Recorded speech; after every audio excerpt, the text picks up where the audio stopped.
लेकिन फ्रेंड्स, कैसे हैं आप सब? उम्मीद करती हूँ कि आप सब हमेशा की तरह खुश होंगे, ज़बरदस्त होंगे, अपने मज़े से ज़िंदगी एंजॉय कर रहे होंगे।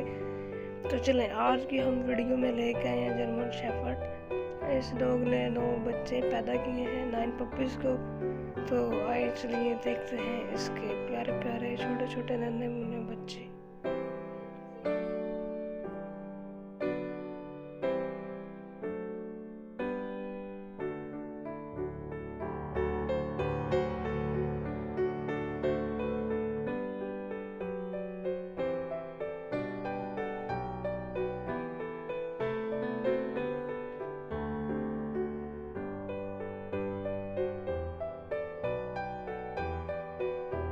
शेफर्ड बहुत कम है यहाँ पे, ये वाला नायाब डॉगी बहुत कम पाया जाता है।